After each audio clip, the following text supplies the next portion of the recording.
Welcome to our channel. Saudara-saudari yang terkasih, jumpa lagi dalam Riak Sabda edisi 16 September 2022. Bacaan Injil hari ini diambil dari Injil Lukas.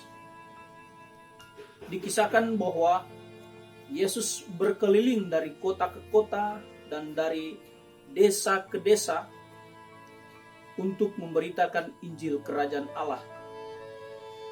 Kedua belas murid menyertai dia dan juga beberapa wanita yang telah disembuhkannya dari roh-roh jahat serta berbagai macam penyakit selalu menyertai dia.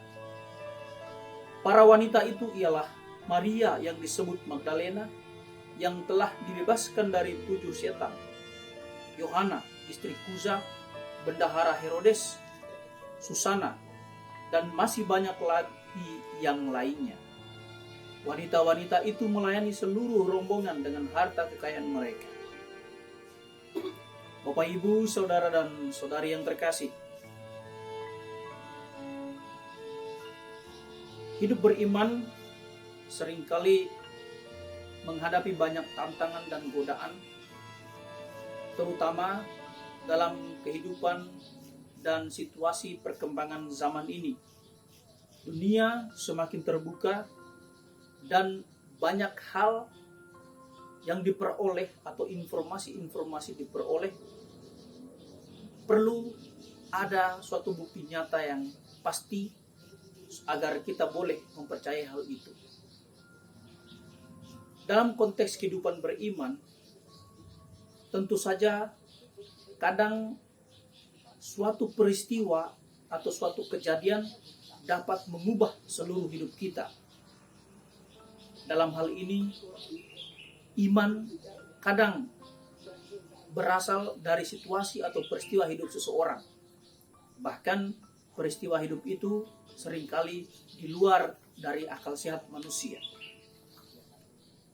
Dalam bacaan pertama, dalam suratnya kepada jemaat di Korintus, Rasul Paulus mengatakan bahwa jika Kristus tidak bangkit, maka jika Kristus sudah mati dan bangkit, maka sia-sialah iman kita. Bapak, Ibu, Saudara, dan Saudari yang terkasih, dikisahkan dalam Injil bahwa ke-12 murid Yesus menyertai dia dan juga beberapa wanita juga mengikuti serta membantu untuk melayani seluruh rombongan dengan harta kekayaan mereka. Dalam Injil kita bisa mengetahui bahwa ke-12 murid itu dapat kita gambarkan sebagai orang-orang yang sudah percaya, artinya orang-orang atau kita-kita yang sudah percaya dan yakin akan iman kita. Dan wanita-wanita yang mengikuti Yesus adalah orang-orang yang karena pengalaman mereka dengan Yesus, maka disitulah tumbuh iman mereka. Dalam kehidupan sehari-hari, kita sebagai orang beriman Katolik kadang cenderung hanya mengarahkan hidup kita kepada kehidupan ke-12 murid. Artinya kita menganggap diri kita sebagai orang yang layak. Kita menganggap diri kita hanya sebagai orang-orang yang mengikuti Kristus, artinya hanya kita sendiri, bukan orang lain. Tetapi kita juga perlu untuk menghargai dan perlu untuk bersyukur bahwa kadangkala peristiwa iman dapat mengubah kehidupan seseorang. Contoh, oleh para wanita yang disebutkan tadi, ada Maria Magdalena, di mana disembuhkan dari roh jahat, dan dengan keyakinan dan pengalaman terhadap peristiwa yang dialaminya oleh Yesus itu, maka dia meyakini dan tetap mengikuti Yesus. Artinya beriman, artinya peristiwa iman dapat mengubah hidup kita dan semakin memperteguh iman kita untuk tetap setia dan mengikuti Yesus.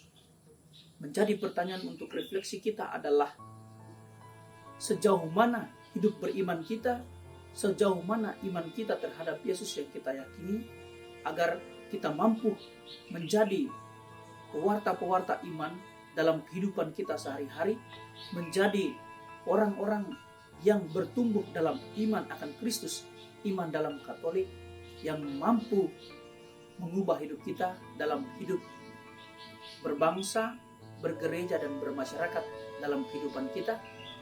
Kita diutus untuk menjadi pewarta iman dalam kehidupan di sekitar kita. Tuhan memberkati.